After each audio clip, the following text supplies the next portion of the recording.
When I collapsed at work, they said my heart betrayed me. But betrayal was waiting elsewhere. The doctors called my wife. She never came. Instead, my phone lit up with a notification, a tag.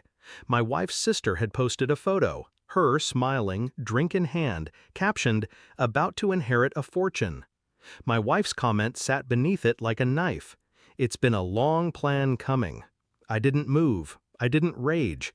I lay tethered to machines, IV dripping into my arm, my chest sore from the collapse, staring at that screen until the battery died. Silence filled the hospital room. Not grief, not despair. Silence. Days later, still weak, my pulse monitored by wires, I saw 65 missed calls from her name. Then a message pulsed through. "We need you. Answer immediately." Not, "I need you, we." I turned my face toward the ceiling. The beeping of the machine slowed, steady. Cold clarity replaced shock. That was the moment I stopped being her husband. I replayed our years together, the smiles at family dinners, her sudden late meetings, her vague explanations about money disappearing, accounts draining faster than I noticed. Pieces I had once ignored, small, harmless shadows, now stood in line, forming a wall. The wall was betrayal.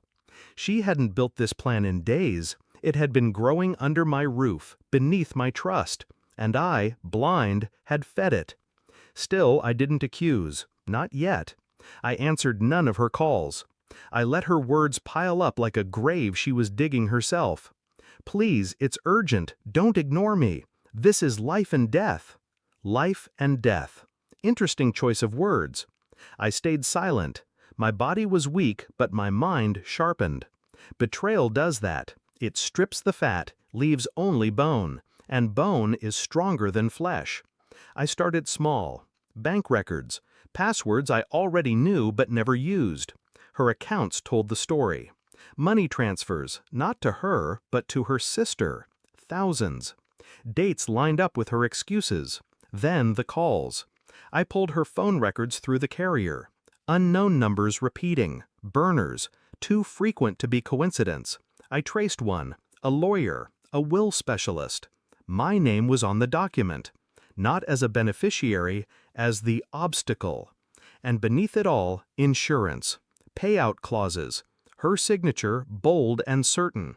It was never about love. It was always about timing.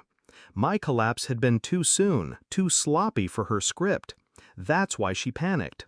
That's why she needed me alive, for now. So I waited.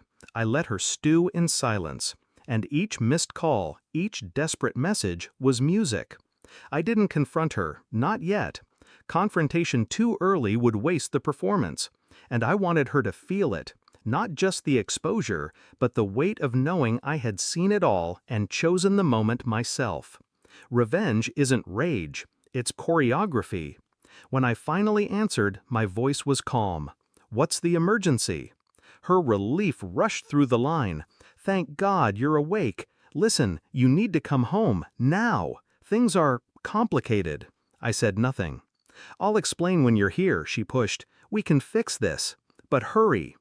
Her words were frantic, tangled. I pictured her pacing, hair a mess, eyes darting. Not the polished woman everyone saw. I whispered, "I know." Silence. A long, cutting silence. "Know what?" she said, voice cracking. I hung up. The next morning, a courier delivered documents to our house, my house. Bank transfers, insurance records, copies of her messages to her sister. Everything arranged in a clean stack on the dining table. When she saw it, her face drained. She reached for words, excuses, tears. I just watched. Still, quiet. Power doesn't need volume. That night, I sat across from her. The table between us felt like an ocean.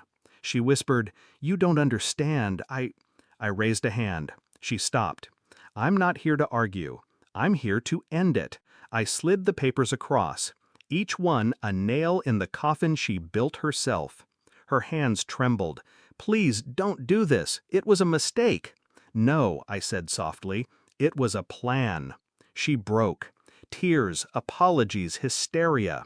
She begged for forgiveness, for time, for anything. I stood, walked to the door, paused just long enough for her to hope. "Consider yourself lucky," I said. "I'm not dead." And I left her in that house full of ghosts. I never went back. The house, the marriage, the life, I shed it like a skin that no longer fit. Friends asked questions. Family whispered. I answered nothing. Truth needs no defense. Sometimes, in quiet moments, I wonder if she still waits by the phone, desperate for me to return. If she still fears the sound of a knock at the door, a letter in the mail, a silence too heavy to bear. But those thoughts pass quickly, because the truth is simple. She planned my death. I gave her something worse. I left her alive with nothing. Thanks for watching. Don't forget to like, share, and comment. Subscribe now to Cheating Stories Insight World for more amazing stories.